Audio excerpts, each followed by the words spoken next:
And we're taking you live to Dhaka, Bangladesh, where the Prime Minister is speaking on 50 years of ties between the two countries.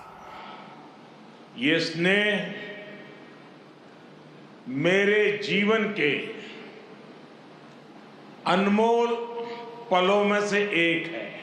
আজকের এই মুহূর্তটি আমার জীবনের मुझे खुशी है মুহূর্তগুলোর মধ্যে একটি হয়ে থাকবে कि बांग्लादेश की विकास यात्रा के इस अहम पड़ाव में যে বাংলাদেশ आपने তার এই অত্যন্ত मुझे भी গুরুত্বপূর্ণ शामिल किया। आज बांग्लादेश का राष्ट्रीय दिवस है तो स्वाधीनता की 50वीं वर्षगांठ भी है। इसी साल ही भारत बांग्लादेश मैत्री के 50 वर्ष पूरे हो रहे हैं। जातिर पिता बंगबंधु शेख मुजीबुर रहमान की जन्मशती का ये वर्ष दोनों देशों के संबंधों को और मजबूत कर रहा है। एक्सेलेंसीज, राष्ट्रपति अब्दुल हामिद जी, प्रधानमंत्री शेख हसीना जी और बांग्लादेश के नागरिकों का मैं आभार प्रकट करता हूं। आपने अपने इस गौरवशाली क्षणों में, इस उत्सव में भागीदार बनने के लिए भारत को सप्रेम निमंत्रण दिया। मैं सभी भारतीयों की तरफ से आप सभी को, बांग्लादेश के सभी नागरिकों को हार्दिक बधाई देता हूं।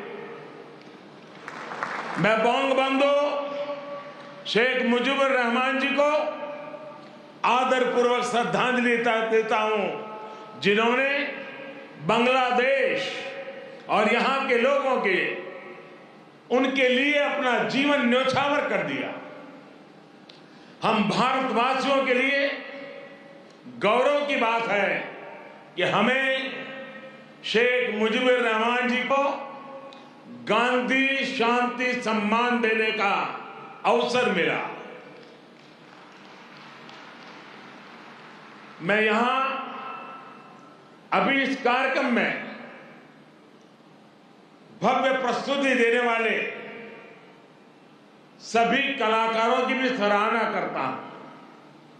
बंधुगण, मैं आज याद कर रहा हूं बांग्लादेश के उन लाखों बेटे बेटियों को जिन्होंने अपने देश, अपनी भाषा, अपनी संस्कृति के लिए अनगिनत अत्याचार सहे, अपना खून दिया, अपनी जिंदगी दांव पर लगा दी। मैं आज याद कर रहा हूं मुक्ति युद्धों के शूरवीरों को। मैं आज याद कर रहा हूं शहीद धीरेन्द्र नाथ दत्तो को, शिक्षाविद रफीकुद्दीन अहमद को, भाषा शहीद सलाम, रफीक, बरकत, जब्बार और शाफिऊर जी को। मैं आज भारतीय सेना के उन वीर जवानों को भी नमन करता हूं जो मुक्ति युद्धों में बांग्लादेश के भाई बहनों के साथ खड़े हुए थे, जिन्होंने मुक्ति युद्ध में अपना लहू दिया, अपना बलिदान दिया और आजाद बांग्लादेश के सपने को साकार करने में बहुत बड़ी भूमिका निभाई। Field marshal Sam Manekshaw, general Arora, general Jacob, lance Naik Albert Ekka, group captain Chandan Singh, captain Mohan Narayan Rao Samant, ऐसे अनगिनत कितने ही वीर हैं जिनके नेतृत्व और साहस की कथाएं हमें प्रेरित करती हैं। बांग्लादेश सरकार द्वारा इन वीरों की स्मृति में आशुगंज में वॉर मेमोरियल समर्पित किया गया है। मैं इसके लिए आपका आभार व्यक्त करता हूं। मुझे खुशी है कि मुक्ति युद्धों में शामिल कई भारतीय सैनिक आज विशेष रूप से इस कार्यक्रम में मेरे साथ उपस्थित भी हैं। बांग्लादेश के मेरे भाई और बहनों, यहां की नौजवान पीढ़ी को मैं एक और बात याद कराना चाहूंगा और बड़े गर्व के साथ याद दिलाना चाहता हूं। बांग्लादेश की आजादी के लिए संघर्ष में, उस संघर्ष में शामिल होना मेरे जीवन के भी पहले आंदोलनों में से एक था। मेरी उम्र 20-22 साल रही होगी जब मैंने और मेरे कई साथियों ने बांग्लादेश के लोगों की आजादी के लिए सत्याग्रह किया था। बांग्लादेश की आजादी के समर्थन में तब मैंने गिरफ्तारी भी दी थी और जेल जाने का अवसर भी आया था। यानी बांग्लादेश की आजादी के लिए जितनी तड़प इधर थी उतनी ही तड़प उधर भी थी। यहां पाकिस्तान की सेना ने जो जघन्य अपराध और अत्याचार किए, वो तस्वीरें विचलित करती थी। कई दिन तक सोने नहीं देती थी। गोविंद हल्दर जी ने कहा था, एक সাগর রক্তের বিনিময়ে বাংলার স্বাধীনতা আনলে যারা, আমরা তোমাদের ভুলবো না, আমরা তোমাদের ভুলবো না। यानी जिन्होंने अपने रक्त के सागर से बांग्लादेश को आजादी दिलाई, हम उन्हें भूलेंगे नहीं, हम उन्हें भूलेंगे नहीं। बंधुगण, एक निरंकुश सरकार अपने ही नागरिकों का जनसंहार कर रही थी। उनकी भाषा, उनकी आवाज, उनकी पहचान को कुचल रही थी। ऑपरेशन सर्चलाइट की उस क्रूरता को, दमन और अत्याचार के बारे में विश्व में उतनी चर्चा नहीं की है जितनी उसकी चर्चा होनी चाहिए थी। बंधुगण, इन सबके बीच यहां के लोगों और हम भारतीयों के लिए आशा की किरण थे बंगबंधु शेख मुजीबुर रहमान। बंगबंधु के हौसले ने, उनके नेतृत्व ने यह तय कर दिया था कि कोई भी ताकत बांग्लादेश को गुलाम नहीं रख सकती। बंगबंधु ने ऐलान किया था, এবারের সংগ্রাম আমাদের মুক্তির সংগ্রাম। এবারের সংগ্রাম স্বাধীনতার সংग्राम। इस बार संग्राम मुक्ति के लिए है, इस बार संग्राम आजादी के लिए है। उनके नेतृत्व में यहां के सामान्य मानवी, पुरुष हो या स्त्री हो, किसान, नौजवान, शिक्षक, कामगार, सब एक साथ आकर मुक्ति वाहिनी बन गए। और इसलिए आज का यह अवसर मुजीबुर से बंगबंधु के विजन, उनके आदर्शों, उनके साहस को याद करने का भी दिन है। ये समय चिरो विद्रोही को, मुक्ति युद्धों की भावना को फिर से याद करने का समय है। बंधुगण, बांग्लादेश के स्वाधीनता संग्राम को भारत के कोने कोने से, हर पार्टी से, समाज के हर वर्ग से समर्थन प्राप्त था। तत्कालीन प्रधानमंत्री श्रीमती इंदिरा गांधी जी के प्रयास और उनकी महत्वपूर्ण भूमिका सर्वविदित है। उसी दौर में 6 दिसंबर 1971 को अटल बिहारी वाजपेयी जी ने कहा था, हम न केवल मुक्ति संग्राम में अपने जीवन की आहुति देने वालों के साथ लड़ रहे हैं, लेकिन हम इतिहास को एक नई दिशा देने का भी प्रयत्न कर रहे हैं। आज बांग्लादेश में अपनी आजादी के लिए लड़ने वालों और भारतीय जवानों का रक्त साथ साथ बह रहा है। यह रक्त ऐसे संबंधों का निर्माण करेगा जो किसी भी दबाव से टूटेंगे नहीं, जो किसी भी कूटनीति का शिकार नहीं बनेंगे। हमारे पूर्व राष्ट्रपति प्रणब मुखर्जी ने, प्रणबदा ने कहा था, बंग बंधु को उन्होंने एक टायरलेस स्टेटसमैन कहा था। उन्होंने कहा था कि शेख मुजीबुर रहमान का जीवन धैर्य, प्रतिबद्धता और आत्मसंयम का प्रतीक है। बंधुगण, ये एक सुखद संयोग है कि बांग्लादेश के आजादी के 50 वर्ष और भारत की आजादी के 75 वर्ष का पड़ाव एक साथ ही आया है।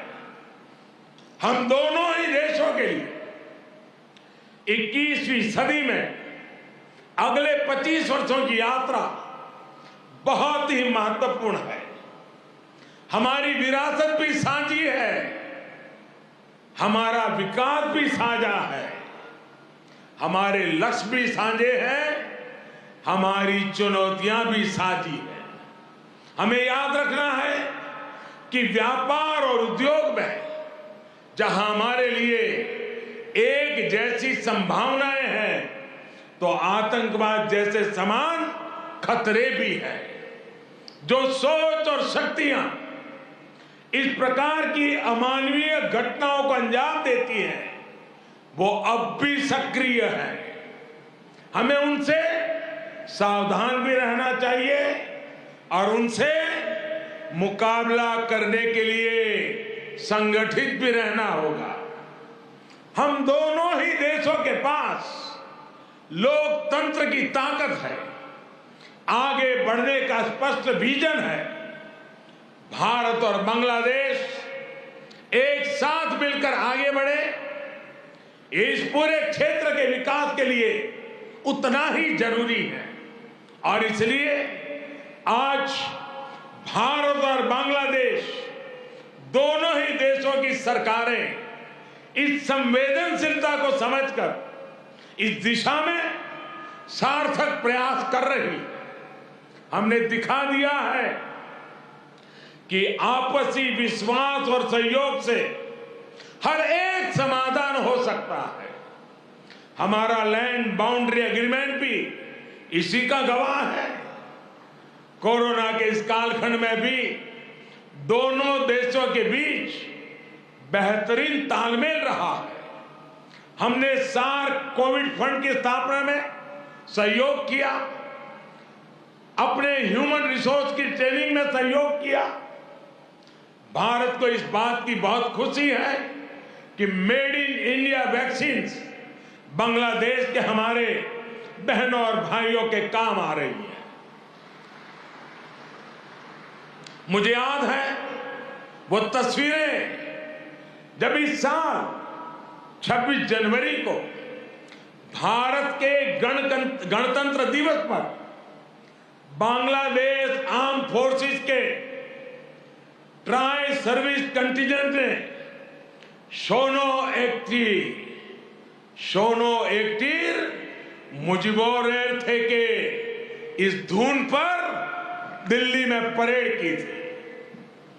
भारत और बांग्लादेश का भविष्य सद्भाव भरे, आपसी विश्वास भरे ऐसे ही अनगिनत पलों का इंतजार कर रहा है।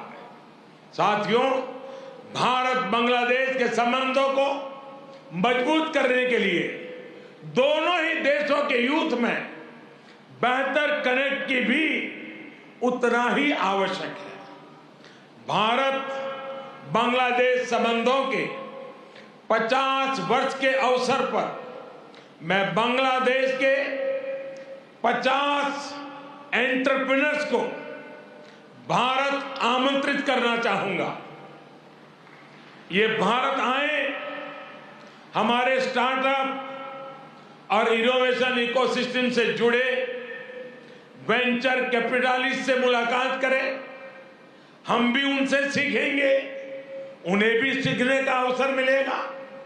मैं इसके साथ साथ बांग्लादेश के युवाओं के लिए सुवर्णो जयंती स्कॉलरशिप की घोषणा भी कर रहा हूं।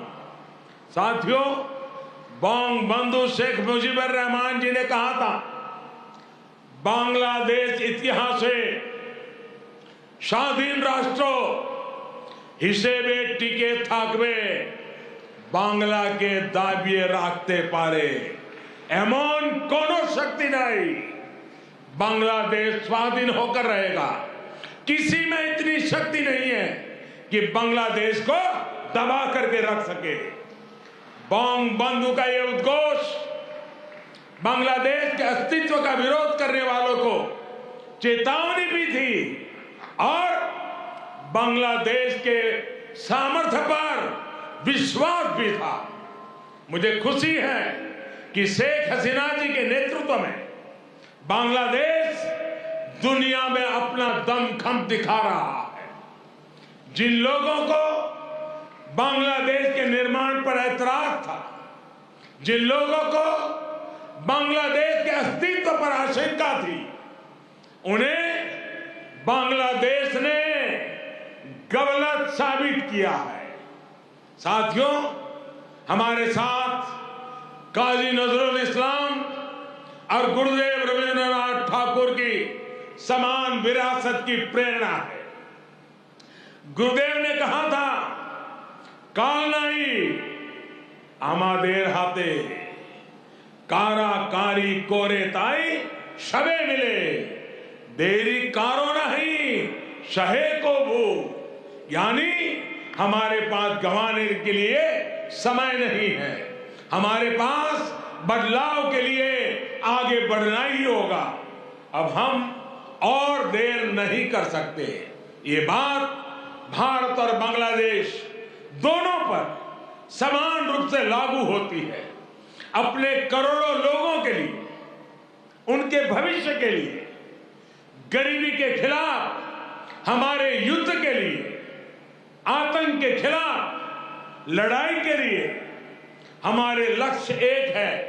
इसलिए हमारे प्रयास भी इसी तरह एकजुट होने चाहिए।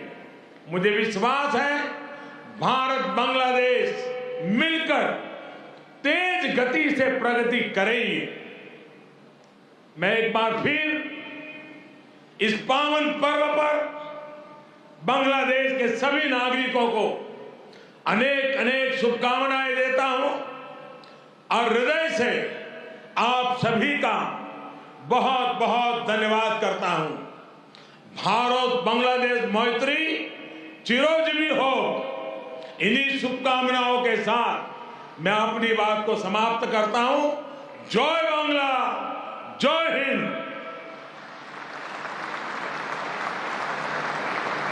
আন্তরিক ধন্যবাদ ভারতের মাননীয় প্রধানমন্ত্রীকে তাঁর মূল্যবান বক্তব্যের জন্য। Heartiest thanks to Honorable Prime Minister of India for your inspiring speech for all Bangladeshis.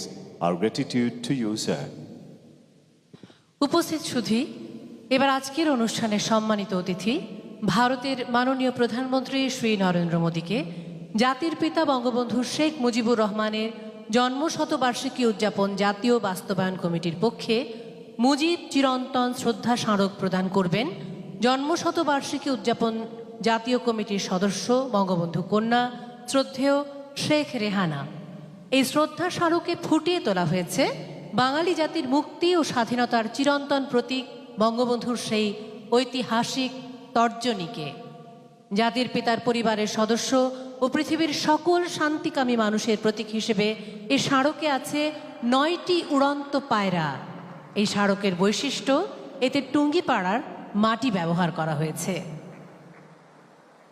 Ladies and gentlemen, may I now humbly request the respected Sheikh Rehana to present the Eternal Mujib Memento to His Excellency Mr. Narendra Modi on behalf of the National Implementation Committee. The Eternal Mujib Memento highlights the historic four-finger gesture of Bangabandhu, representing the undying symbol of the freedom and independence of Bengali nation. The memento features 9 pigeons as the symbol of the family members of Bangabandhu and all the peace-loving people of the world. The memento bears special significance as the soil of Tungipara has been used in it. মাননীয় সভাপতি, সম্মানিত অতিথি এবং সুধীবৃন্দ, এবার প্রধান অতিথির বক্তব্য প্রদান করবেন গণপ্রজাতন্ত্রী বাংলাদেশের মহামান্য রাষ্ট্রপতি জনাব মোহাম্মদ আব্দুল হামিদ। সুধীবৃন্দ, মহামান্য রাষ্ট্রপতি। Ladies and gentlemen, now the speech from the chief guest of today's program. I request Honorable President of the People's Republic of... A very powerful speech there by Prime Minister Narendra Modi in Dhaka, where he invoked the war heroes and the 50-year relationship between India and Bangladesh. There is an award ceremony that's in progress right now, but I wanted to bring our viewers' attention also to how the Prime Minister, right before this speech, also talked about and highlighted and drew attention to atrocities by the Pakistan army against the Bangladeshi people in 1971. He made sure that it is not a hidden fact. Prime Minister Modi today gave a homage to the martyrs who lost their lives in the Bangladesh freedom struggle at the National Martyrs Memorial. While penning down his thoughts, the Prime Minister trashed Pakistan without mentioning Pakistan, but it was clear who he meant. The Prime Minister wrote, and I quote, "I pray that the eternal flame remains a lasting reminder of the noble victory of truth and courage over deceit and oppression," meaning Pakistan. Bangladesh's Prime Minister Sheikh Hasina, in fact, on many occasions has said that Bangladesh cannot forget the atrocities committed by Pakistan in 1971, and the pain will remain forever. It was documented today by Prime Minister Modi. Hello everyone, this is Rahul Kamal here. Hope you enjoyed this video. For the latest news and analysis, like and subscribe the India Today YouTube channel, and don't forget to press the bell icon to stay updated.